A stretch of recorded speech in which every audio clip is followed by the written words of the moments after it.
나이 들어가는 부모님에게 자녀가 줄 수 있는 최고의 효도는 뭘까요? 한없이 높고 강한 줄 알았던 부모님도 결국엔 늙습니다. 내가 자라면서 부모님의 등과 어깨가 조금씩 야위어짐을 보는 건 마음 아픈 일입니다. 세월을 막을 수 없으니 늙어가는 부모님을 막을 수 없습니다. 그러나 자식된 입장에서 조금이나마 행복한 여생을 보내기를 바랄 겁니다. 한 연구 결과는 어르신에게 우리가 해드릴 수 있는 최선의 효도를 알 수 있는 시사점을 제공합니다. 2017년 샌디에고 대학 연구진의 연구에 따르면 사람들과 밀접하고 친구가 있는 노인이라고 해도 외로움을 느낄 수 있다고 합니다.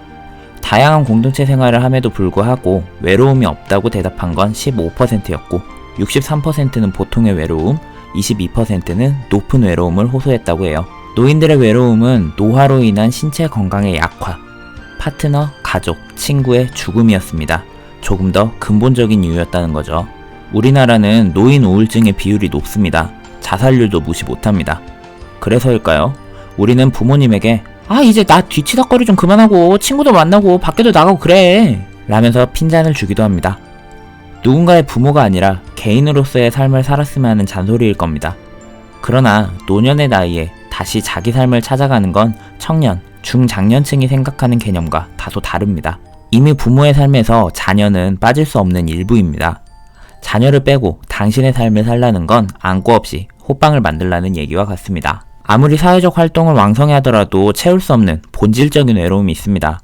신체 건강이 점점 안 좋아져요. 예전에는 당연스레 했던 활동이 이제 힘이 듭니다. 몸이 노쇠해지는 건 친구를 만나고 자기를 실현하는 것 이상의 충격을 줍니다. 그러니 정말 부모님에게 걸맞는 효도를 하고 싶다면 부모님에게 좋은 영양제를 사주고 맛있는 식당에 데려가고 용돈을 드리는 게 최선이 아닙니다. 함께하는 시간을 늘려야 돼요. 부모님을 모시고 규칙적으로 등산을 하거나 함께 운동을 다니는 등 신체 건강을 강화시키는 게 좋습니다. 동시에 운동을 함께하는 도중 소소한 대화를 나눈다면 부모님의 적적함도 덜어드릴 수 있겠죠? 부모님에게 할 수 있는 최고의 효도는 시간을 함께 보내는 겁니다. 물론 말이 쉽죠. 현실적으로는 그게 불가능하다는 분 많습니다. 이럴 땐 어떤 방법이 좋을까요? 앞서 소개한 연구에서는 위즈덤이라는 것을 주장하고 있습니다. 자신의 감정을 조절할 수 있고 자기 결정이 가능하며 자기 성찰을 할 수 있는 어르신은 외로움을 보다 더 적게 느꼈다고 합니다. 위즈덤을 번역하면 지혜라고 하죠. 현명한 지혜를 갖춘 어르신은 같은 환경에서도 외로움이 덜합니다. 최근 떠오르는 웰다잉도 다르지 않아요. 자기 삶을 갈무리할 수 있는 지식과 기회를 줌으로써 내면의 힘을 길러주는 과정인 거죠. 상담하다 보면 어르신 상담은 정말 어렵습니다. 평생 살아온 틀이 있다 보니 생각과 관점을 변화시키는 게 거의 불가능하다고 고개 젓는 분들도 많습니다. 하지만 그럼에도 불구하고 어르신 상담의 비중을 넓혀야 한다고 생각합니다. 평생 바쁘고 치열하게 사느라 세상은 배웠어도 자기 자신에 대해 배울 기회는 없었던 어르신들이에요.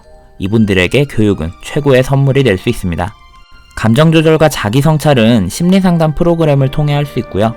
자기결정 가능성은 능동적인 삶을 제공하는 걸 통해 진행되면 참 좋을 것 같습니다.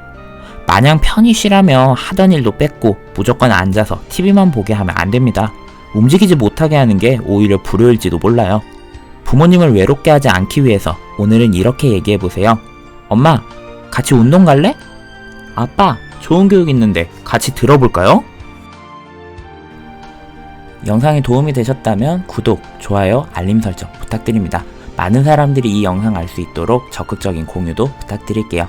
알고 싶은 생활심리학 정보나 궁금증 있으면 댓글로 남겨주세요. 그거에 맞춰서 영상 준비하도록 하겠습니다. 그럼 여러분 다음에 뵐게요.